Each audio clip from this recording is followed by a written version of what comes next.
tras haber logrado los judíos cambiar todo lo que necesitaban para reescribir la historia con la traducción de la Torá al griego.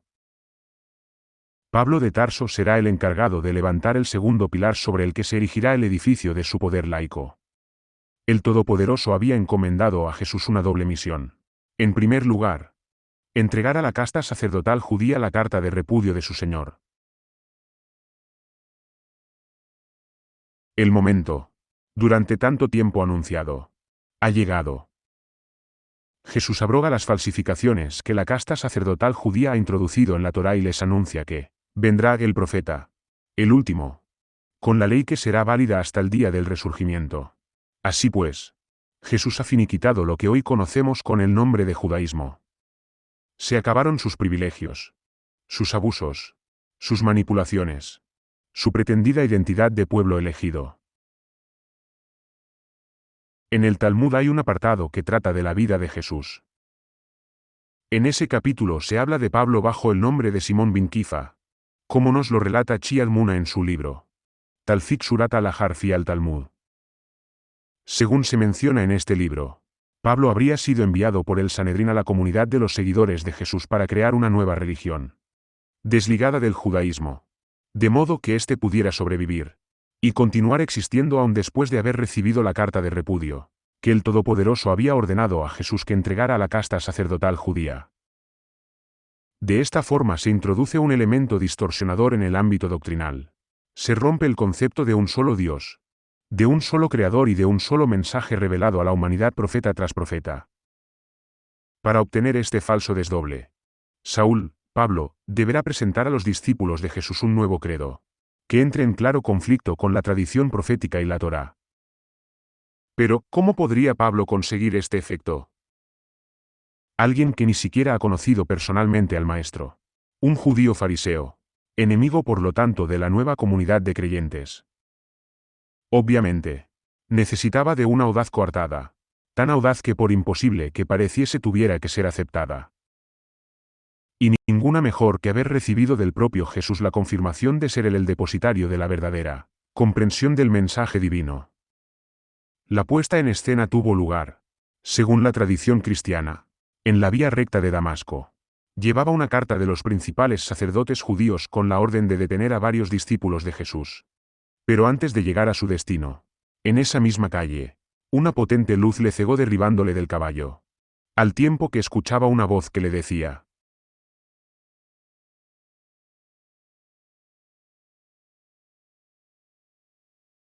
Según la versión del Nuevo Testamento, Pablo no iba solo cuando tuvo lugar este acontecimiento que podríamos calificar, sin temor a exagerar, de trascendental.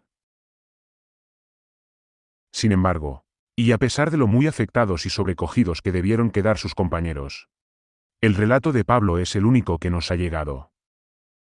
Nada sabemos de la identidad de los que supuestamente iban con él, son mudos personajes de cuya existencia real no tenemos noticia alguna. Por esa misma razón, de no haber sido por el apoyo que recibió de Bernabé, los seguidores de Jesús lo habrían expulsado de su comunidad sin dudarlo un solo instante. La versión de Pablo no tiene testigos independientes y por lo tanto es la única a considerar o a rechazar, y el que se elija una u otra opción dependerá de la habilidad narrativa y del carisma de quien relate la historia.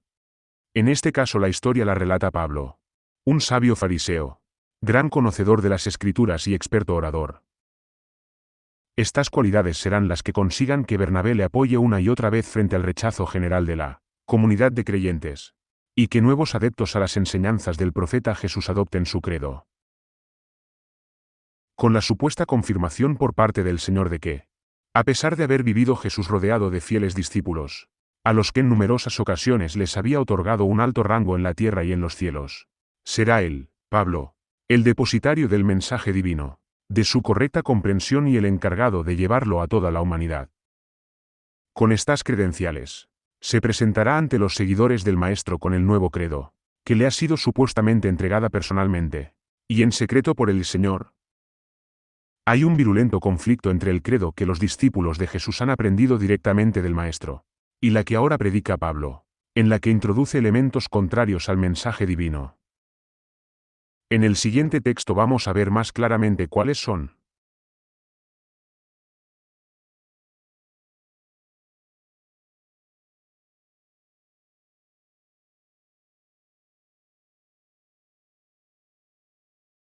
Si leemos cuidadosamente estas tres citas, veremos que corresponden a un mismo suceso, y que su semejanza solo puede deberse a que son copias del texto original, sobre el que se ha montado gran parte del Nuevo Testamento. Jesús pregunta a sus discípulos quién dice la gente que es Él. Y la respuesta es siempre la misma: un profeta de los que quedaban por venir, o uno de los antiguos que hubiera resucitado. Bajo ningún concepto podía pensar nadie que se tratase del Hijo de Dios, ni que el Creador del universo pudiera tener hijos. A continuación, Jesús les pregunta quién dicen ellos que es Él, a lo que Pedro contesta en los tres textos que es el Cristo. Sin embargo, en la crónica de Mateo se añade: tú eres el Cristo, el Hijo del Dios viviente. Pero, el Hijo del Dios viviente, no puede ser del texto original, ya que la crónica base es la de Marcos, en la que no se menciona ese detalle, ni tampoco en la de Lucas. De haber pertenecido al texto original, todos ellos lo habrían mencionado, puesto que no se trata de un dato marginal, aleatorio. El pasaje en cuestión está construido sobre una pregunta fundamental: ¿quién decís vosotros que soy yo? Y una respuesta decisiva de la que va a depender la comprensión religiosa del cristianismo. Esa respuesta es: el Mesías. Si la respuesta hubiese sido el Mesías, el Hijo del Dios viviente, ni Marcos ni Lucas la habrían omitido. En ningún otro texto se menciona este hecho de forma clara. Bien al contrario, en todos ellos se refuerza la idea de la unicidad de Dios y de Jesús como profeta.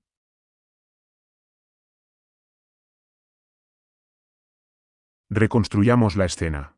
Pablo está diciendo a la gente que Jesús es el Hijo de Dios, y que su muerte en la cruz y posterior resurrección al tercer día ha servido para redimir al hombre que crea en ello, y salvarle del fuego eterno. Esa era la misión que los principales sacerdotes habían encargado a Pablo: anunciar la deidad de Jesús y abrogar la ley divina. Y desde que entra en Damasco no hace sino predicar este nuevo credo.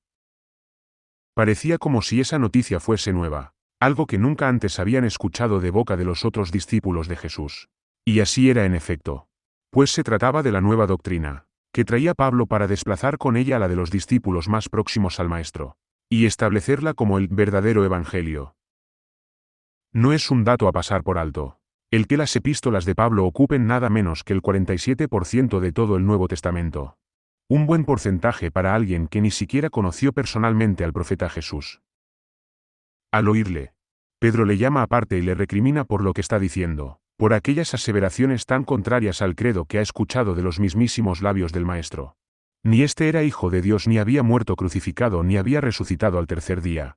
De la misma forma que la ley no puede abrogarse, sino cumplirse, acompañándola de buenas obras. Pablo se da cuenta de que la gente les está escuchando, y es entonces cuando arremete contra Pedro para dejarle en evidencia ante los demás, llamándole Satanás, y acusándole de buscar la vida de este mundo más que la vida del más allá. En la epístola de Pablo a los Gálatas vemos que esta disputa va a continuar hasta la escisión de la comunidad de seguidores de Jesús en dos grupos: los paulistas, los seguidores del credo de Pablo, basada en la deificación de Jesús y en la sustitución de la ley divina por la fe, y los seguidores del credo de Jesús, transmitida y defendida por sus principales discípulos, como Pedro, Bernabé y otros. Este dilema lo resolverá Constantino al dar poder absoluto a la Iglesia católica, paulista, y al perseguir a muerte a los arrianos, a los donatistas y a otros grupos que negaban la deidad de Jesús y la Trinidad. En esta epístola Pablo arremete contra Pedro de forma virulenta, acusándole de hipócrita, y de no actuar conforme a la verdad del Evangelio alterado. De nuevo, contrasta este maltrato con el alto rango al que el propio Jesús le había elevado. Mas Pedro nada tiene que ocultar ni de nadie tiene que esconderse. Ha sido uno de los más próximos a Jesús, y conoce perfectamente el espíritu y la letra del mensaje del Mesías. Es cierto que el mensaje que trae Jesús no va dirigido a la humanidad de forma indiscriminada, sino, antes bien, a las ovejas descarriadas de los hijos de Israel, a los corruptos sacerdotes, a los escribas y fariseos, al pueblo que, engañado por los falsos maestros, ha seguido sus mismos extravíos. Se establece como dogma que el Hijo de Dios ha descendido sobre la tierra y nos ha redimido con su pasión y muerte. Por lo tanto, el mensaje de Jesús es el último y debe ser llevado a toda la humanidad. Y este será el credo con el que Constantino cristianice a todo el Imperio romano.